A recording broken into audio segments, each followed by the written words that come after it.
School में चली गई और 22 में पैदा हुई थी, सन 1922 में। और ये भगवान आया 36 में। और वो कृष्ण की भगत थी, सारी कृष्ण ने झूले में भी झुलाया करती, सोन से पहले उसने सुहा के फिर सोया करती। यह एक कसूती लगन थी कि मैं तो कृष्ण की गोपी हूँ, मीरा हूँ, गोपी हूँ, यह लगन थी उसकी बचपन से। और उसका बाप जो कि ज्योतिषी भी था, व्यापारी भी था, ज्योतिषी भी था। और गंगेश्वरानंद जो था महात्मा, उसका शिष्य था। तो उसने पहले देख दी थी उसकी जन्म पत्री, अब ये लड़की शादी नहीं करवाओगी, ये तो मीरा की तरह बनेगी। तो जब वो 14 साल की हुई, उस बीच में एक दिन उसने कृष्ण का साक्षात्कार हुआ।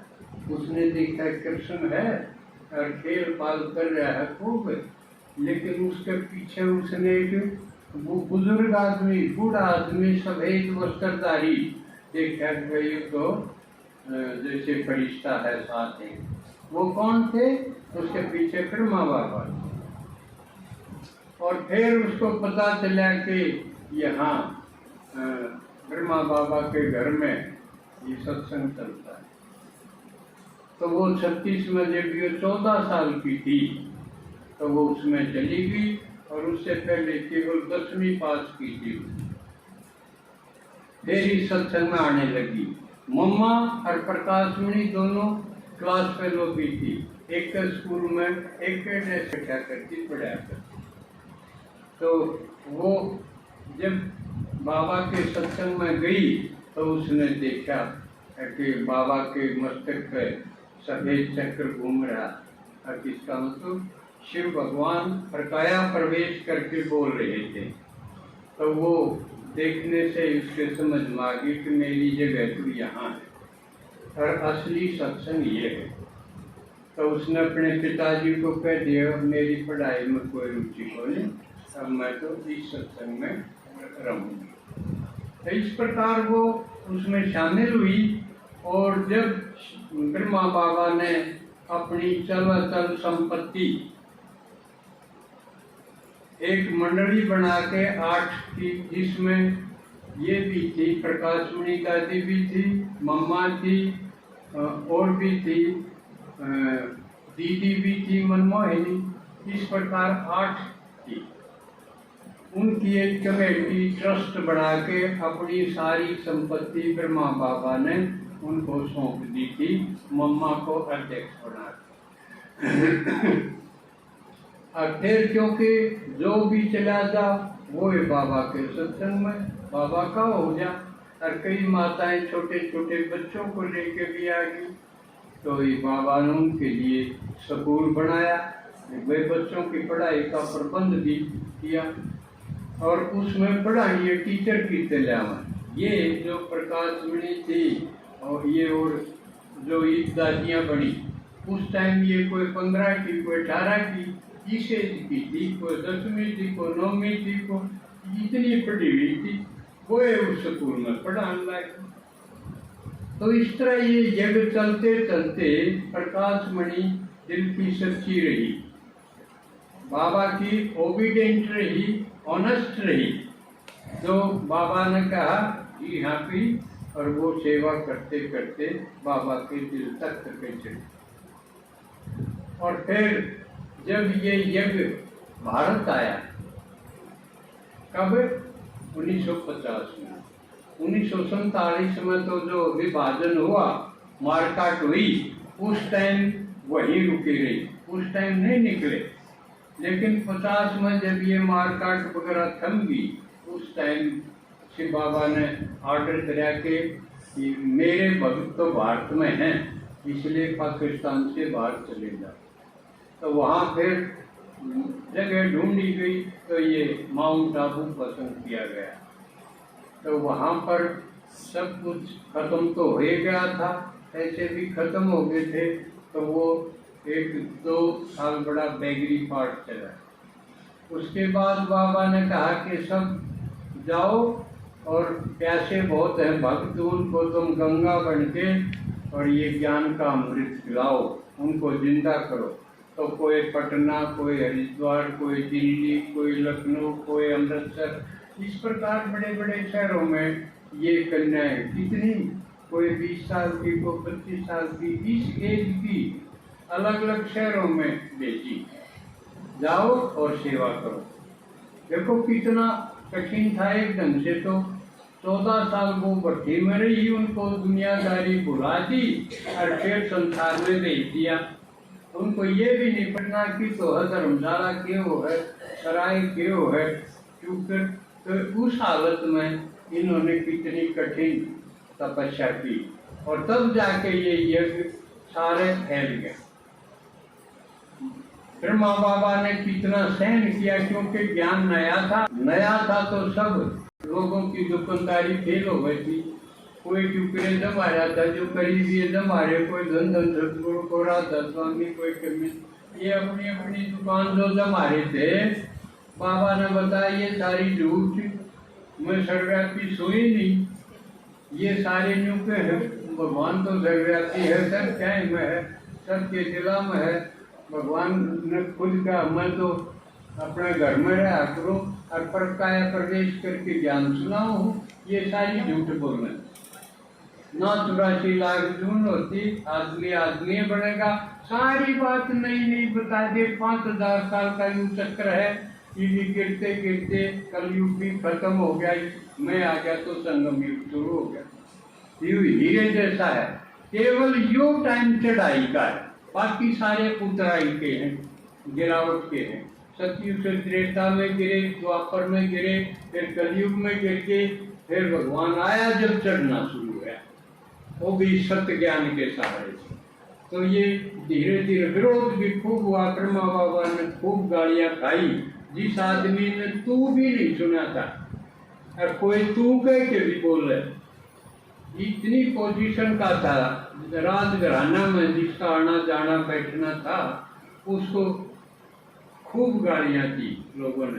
क्यों? लोगों की दुकानदारी फेल हो गई थी और के बिगाड़े थे किसी तर्क में। और इस परिवर्तन में, क्योंकि खासकर अब तक माताओं को किसी ने कीमत नहीं समझी, भगवान आके वो सिर पर रखी और बताया कि तुम्हारे द्वारा इस संसार का परिवर्तन करना है और तुम्हारी बहुत दुर्गति हुई है, मैं थारे खातिर आया हूँ, कि मेरे साथी बनो और मैं तुमने संसार में पूजा करवा दूंगा, तुम्हारी महिमा करवा दूंगा। ये हमने देखा, प्रकाश मणि को देखा। उससे पहले मम्मा का और भी जबरदस्त काम था, लेकिन बाहर नहीं, दूसरे देशों में नहीं गई थी मम्मा ने नींव भरी थी। जो कोई किसी का कोई किसी संस्कारा का उनको मिला, कई इकट्ठे रहना सिखाया, ये मम्मा ने सिखाया। बाबा ने तो खूब गालियां खाई और नया ज्ञान दिया, मम्मा ने उसको संभाला, संस्कार मिलाए और ये जमाया काम। लेकिन प्रकाश मणि ने जो जमाया मिला था, उसका इतना विस्तार कर दिया कि कोई सोच भी नहीं सकता। जैसे ब्रह्मा बाबा शिव बाबा ने बीज बोया, मम्मा ने उसकी पालना करके पौधा बनाया और प्रकाश मणि ने उसको इतना एक वट वृक्ष बना दिया, सारे संसार में फैला दिया। और कमाल की बात है कि प्रकाश मणि दादी का एक भी विरोधी नहीं हुआ, जबकि ब्रह्मा बाबा के सब विरोधी हो गए थे।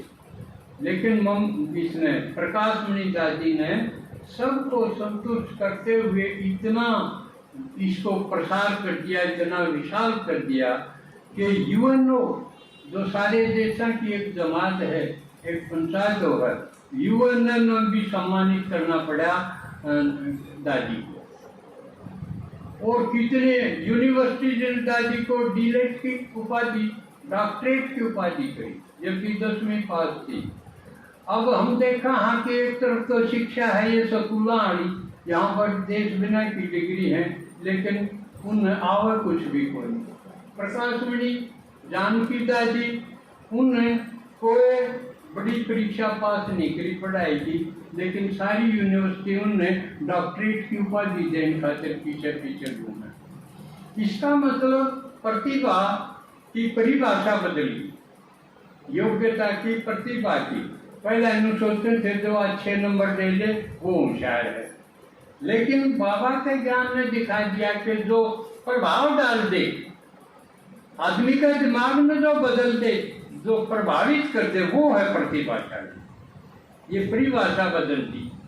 तो ये प्रत्यक्ष देखा हमने दादी प्रकाश मणि को, और प्रकाश मणि दादी सन 25 अगस्त 2007 को उन्होंने अपना पुराना शरीर छोड़ दिया, जबकि मम्मा के जाने के बाद मम्मा गई 65 में और 66 में बाबा ने प्रकाश मणि को अध्यक्ष बना दिया था, जबकि ब्रह्मा बाबा की लड़की भी और पुत्रवधू भी दोनों ही ज्ञान में थी, लेकिन अध्यक्ष बनाया प्रकाश मणि दादी को।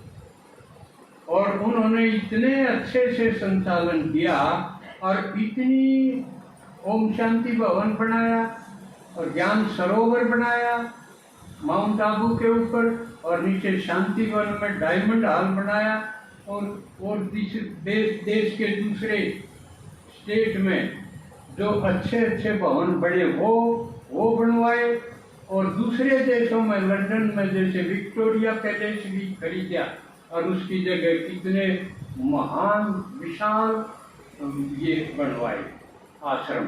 तो ये सारा काम प्रकाश मणि दादी के कार्यकाल में हुआ। तो कल 25 को प्रकाश मणि दादी का व्यक्त दिवस है। तो ऐसी दादी जिसने भारत की माताओं का नाम ऊंचा कर दिया, ये लड़की क्या कर सकती हैं। आज की मोदी जिसने पढ़ी हो बताया ना, कन्याएं बहुत भाग्यशाली हैं। तो वो भाग्यशाली का नमूना हमने देखा प्रकाश मणि दादी, जानकी दादी, इनके अंदर। तो आप भी, बल्कि माताएं भी थी कई कितनी, ये दीदी मनमोहिनी तो माता थी। तो माताएं भी अपना ऊंचा दर्जा बना सकती। अब मौका है, और करना के है अपने मन से, और जितना कर सकते हो किसी को सुनो और सुना दो। अब ये देखना है कि मेरा पद नई दुनिया में कौन सा होगा। हमने जितनी सेवा कराएंगे, हमने देखना हमने कितना को बताया है। डर तो नहीं गए, हाँ कदे या नाराज हो जाए, कदे या गाल देने लग गया। जब ब्रह्मा बाबा ने गाल खाई तो गाल के हाथ गए, खा ले हुए भी खाने की चीज हो। तो क्या मैं खाऊं है तो संतोषी पर खाऊं है। तो इसलिए इसकी परवाह ना करते हुए अपने लक्ष्य पर निगाह होना चाहिए। बाबा ने लक्ष्य दे दिया कि तुम लक्ष्मी नारायण जैसे देवता बन सकते हो। और यूं भी नहीं सोचना मैं तो लेट आई हूँ, इतने पगड़े बना लिए होंगे, ये भी नहीं। बाबा ने एक और बता दिया, लास्ट 500 फर्स्ट, अगर पीछे आने वाले अगर उनकी स्पीड तेज होगी तो वो आगे निकल सकते। तो इसलिए सबके लिए मौका है। 2 ऐसी टूटी है इस पर, ब्रह्मा बाबा की ममारी, बाकी सारी इतनी खाली है। तो आप अगर हिम्मत करो, और हिम्मत करना पुरानी दुनिया तो देख के रखिए, नहीं तो क्या करे। एक उस समय पेट परिवार का चक्कर में उसे 5-7 कुंभ में उड़े घूम घाम के कदे लड़ लिए, कदे रो लिए, कदे धमका दिए उन न, कदे खुद धमका दिए। इस समय लड़ बिड़ के अपनी उम्र पूरी कर दी, यो के जी ना होया। तो इसने बाबा ने कहे तो उड़ान भरो, जो चंद्रयान ने उड़ान भर दी चांद पे, प्रकाश मणि ने उड़ान भर दी सारी दुनिया के ऊपर। आप भी घर घुसड़े क्यों रहो, थोड़े से दिन है दुनिया ये देख लिया करवाता। इतने लाड करते करते एक भी हक में नहीं आया, एक भी हाँ कहने का क्या मानता नहीं आया। तो ये अपनी यू पिंजरा छोड़ के उड़ान भर दो, चाहे कोई मुझे जंगली कहे कहीं जाओ। गाल नहीं जा तो गाल मारा पहले न खाली तो मारे के आंट से। ये तो हिस्सा और लेना चाहिए भाई, मारे बड़े लगा खाली गाल तो या तेरी बात होगी, लेकिन खाओ सेवा में, किसी का भला करने खातिर खाओ, खाम का नहीं। खाम का तो न्यारे रहो, प्यारे रहो। तो ये आज बात तो और भी एक सीनियर सिटीजन के लिए